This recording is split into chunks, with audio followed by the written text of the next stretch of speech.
Yeah, it's been a couple weeks since I saw you guys. Since then, we've covered 2 Saturdays ago, or I guess it's been 9 days ago.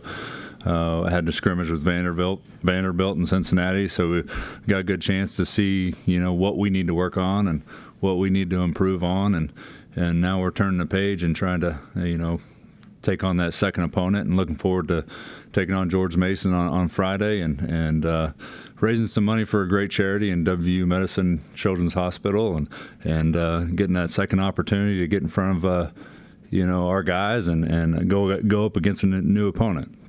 So that's where we're at, and there's certainly a lot of things we can improve on from the Vanderbilt scrimmage, and hopefully we've cleaned those things up and shored those areas up. So that's where we're at. What were some of the things in that Vanderbilt scrimmage that were good, and then some of the things that you? I think I touched on it early. It was going to be an issue, and it did become an issue. Was our defensive rebounding.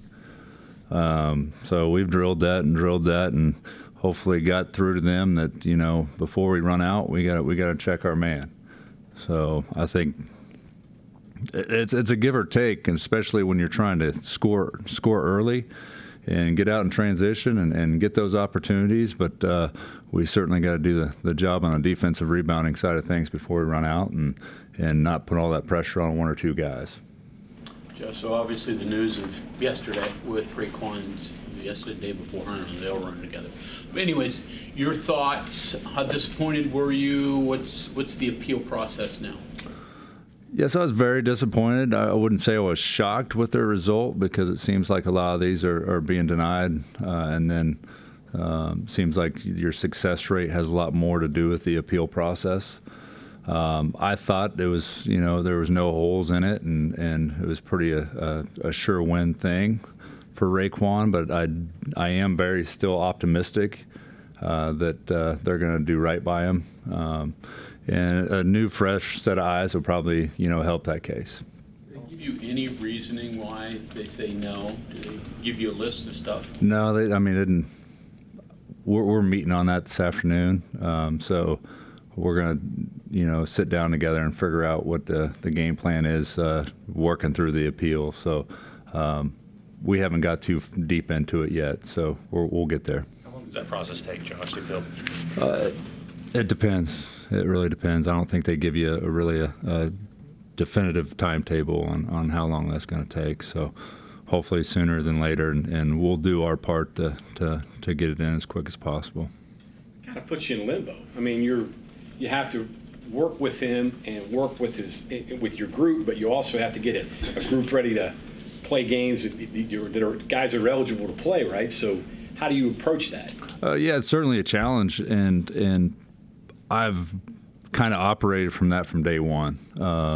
I knew this was going to be in limbo, so I've got a lot of guys reps that probably wouldn't have got as many reps, had I known that he was eligible immediately. So I've worked through a lot of those challenges and kind of forced, with some foresight, kind of understood that this could, be down the line, and we could be playing without him maybe for a week, maybe 2, maybe even the whole season. So I don't want to think that way, but you always got to have a plan B. Right.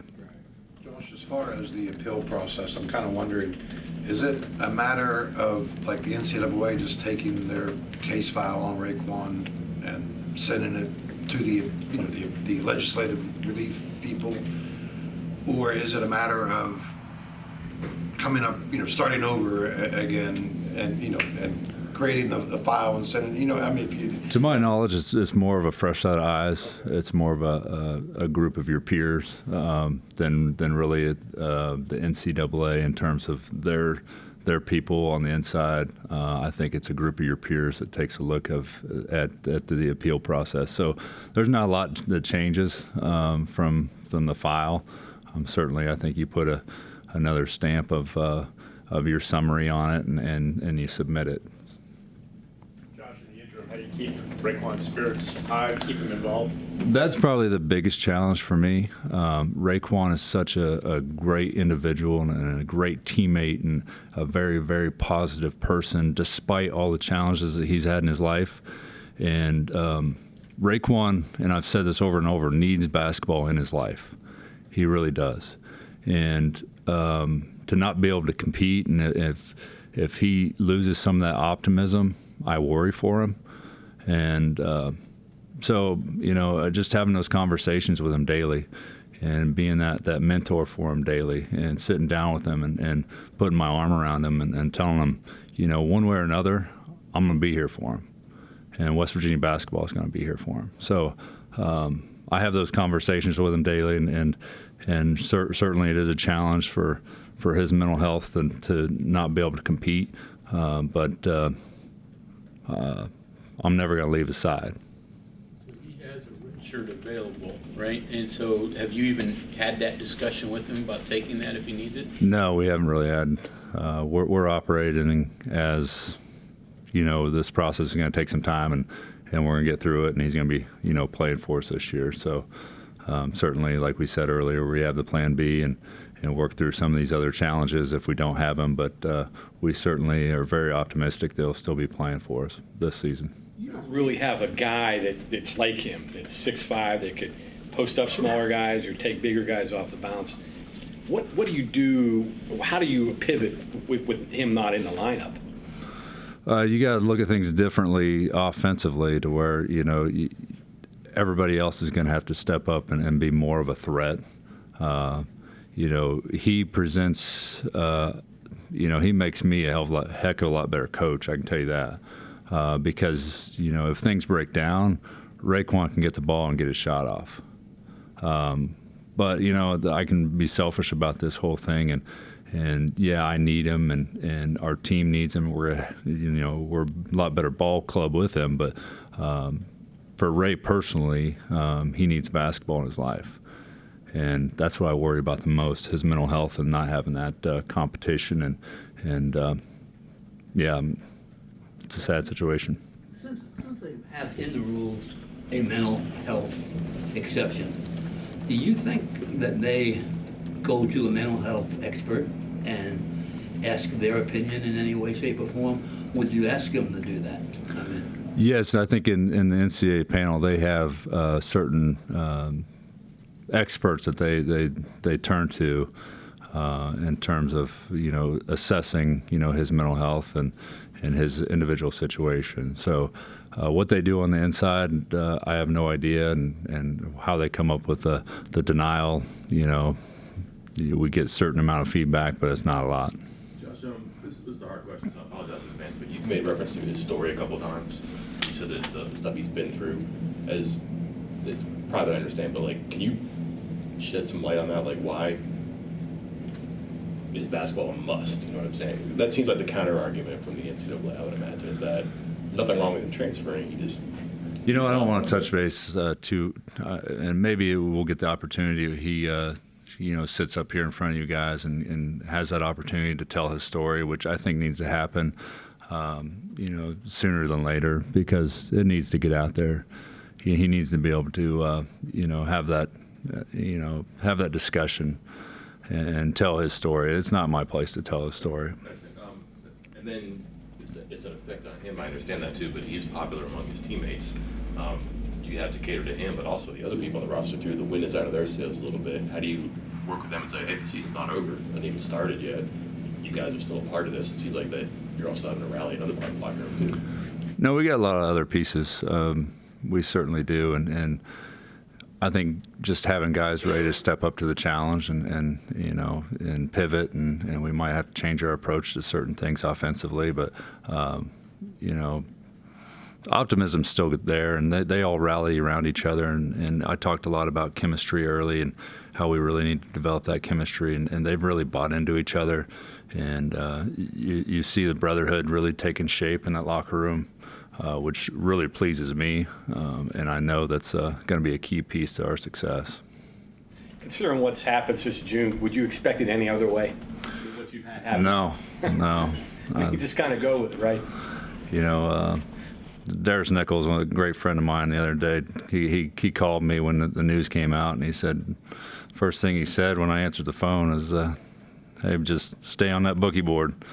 He said, just stay on. He said, the waves are going to keep coming and keep coming, and they seem to keep coming for me, and I'm going to be optimistic about it, and I'm going to stay on that boogie board.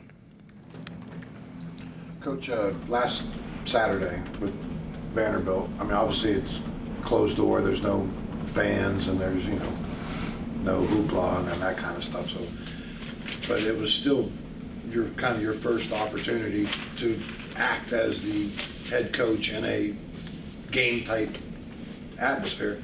What was that like for you? Did you even think about that kind of stuff? I mean, it really felt second nature. I mean, I thought you play it out in your head, and it's going to be awkward, or however you play it, and it seemed pretty second nature to me. It felt good, standing rather than sitting. And it seems like I see a lot more of what's going on now that I'm not, I don't have a big old coach in front of me, and I'm peeking around trying to figure out what just happened. So no, it felt pretty natural, and I'm excited about another opportunity to do so. And we learned a lot about our team, like I said earlier. I mean, it was a very, very competitive game. There was 23 lead changes that went into overtime. We were down 2, had a shot to win it. I wasn't real excited about how we executed. I didn't call a timeout when there was about 12 seconds to go, and I let them play through it. And we forced a 3 that when we probably should have went downhill and tried to get it to the rim and tie the ball game in overtime. But it was really competitive, and I think both programs really got a lot out of it. I played it true. Coach Stackhouse had 3 guys foul out that he continued to play. So I was trying to learn more about, what, certainly, JoJo, he had 2 early fouls, and I had to pull him, and he didn't have his best game, but I wanted to play it true, and I was going to figure out, my rotations and who I could rely on and those sort of things. So I think we probably could have won the game had he, set those guys that fouled out, but that was part of it. like a summer league. Yeah. You get 20 fouls apparently or something. This is a hard game you got coming up against George Mason.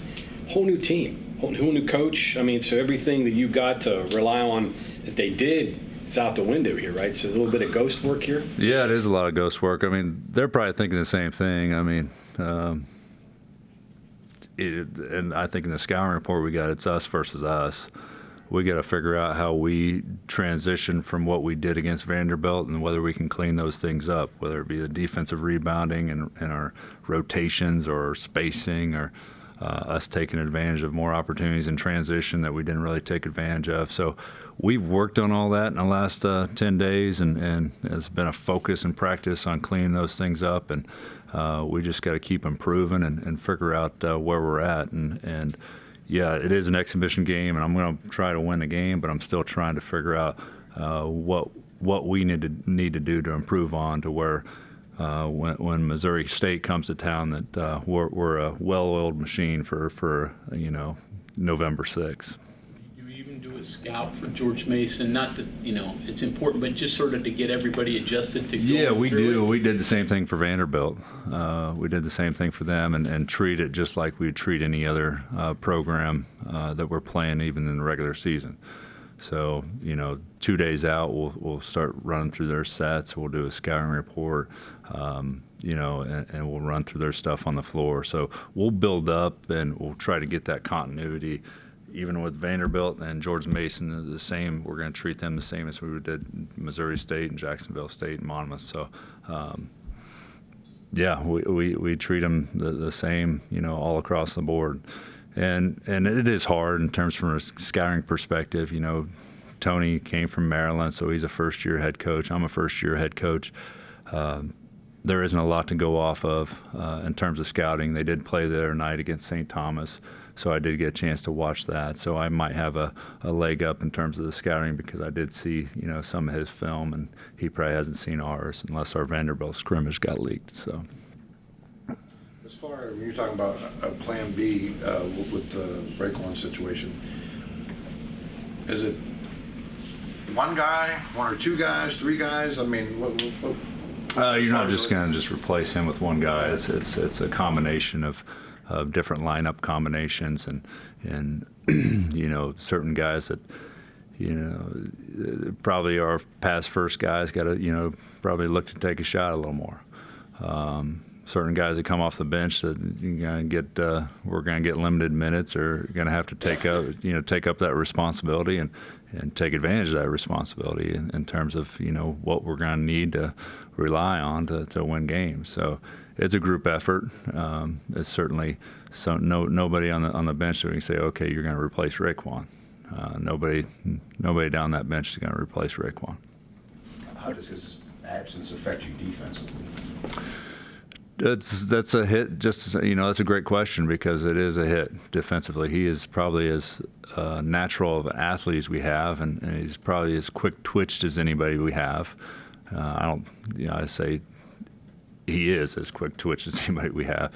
So he can make mistakes defensively, like position-wise, and make up for it, in a snap of a finger because he is so quick-twitched and has some of that instinct. So that will hurt defensively as well. And,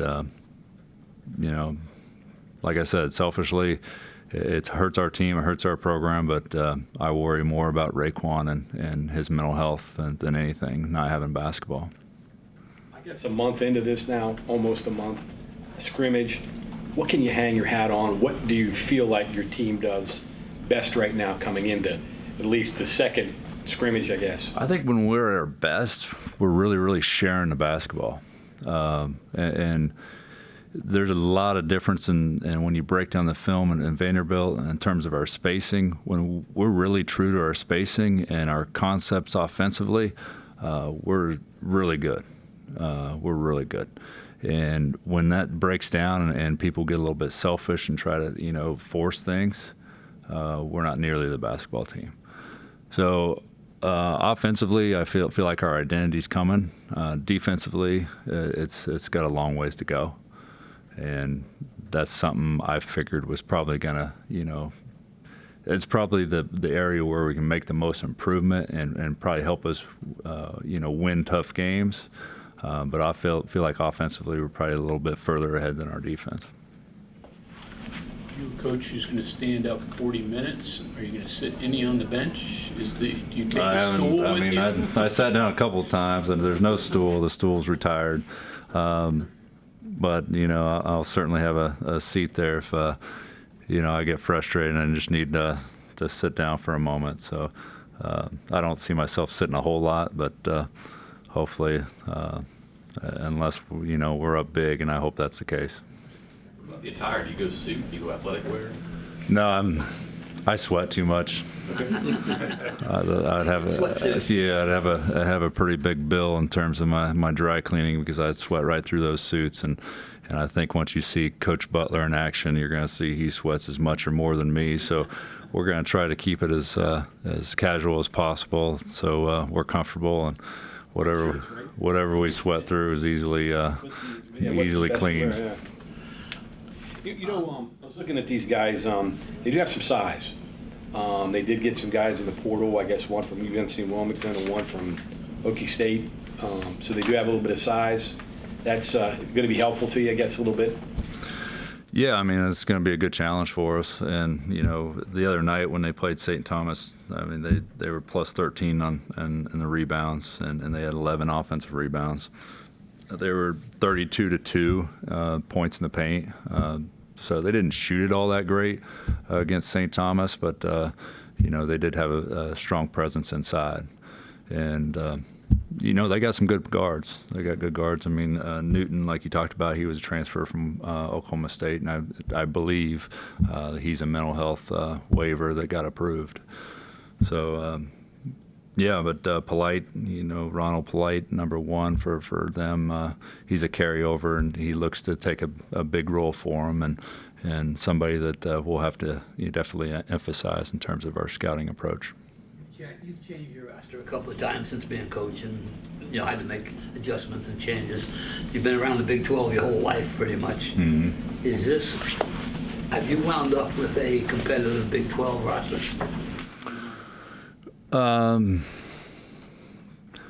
It's going to be tough because of the depth. Certainly a lot of the teams in the Big 12 have a lot more athleticism than we do. and they probably have a lot more depth. Do we have Big 12 caliber players? I would say probably half our roster is right now. Can they develop? The bottom half of the roster really develop into where they're contributing in the Big 12 and really help us win games in Big 12. They absolutely have the ability to do so. But right now, I would say, we got about 7-8 guys that can really compete in the Big 12. So this is definitely a work in progress. Yeah, it is a work in progress, and something I'm very optimistic about the guys we do have in the strong top half of our rotation. If you think you're going to have depth issues, does that mean you're going to have to manage games a little bit more from the bench, try to squeeze out minutes, think about timeouts, things like that? Yeah, that's not just in the game. I mean, we're trying to manage all that in practice as well. We're trying to manage legs. We're trying to manage recovery. So we're managing a lot of things in terms of how we approach, our strategy day in and day out. So. But yeah, I mean, you might see more of a rotation in the first few games, and you might not, when we get into some of the harder opponents and the Power 5 teams, and things get really thick, in the trenches, that we might have to shorten the bench a little bit, like any other year and any other team. Do you have the capability of adding somebody at the semester break? We haven't looked at any of those opportunities. I don't know, I haven't dove too deep into that. Right now, we're working with what we got, and that's what we're going to go with.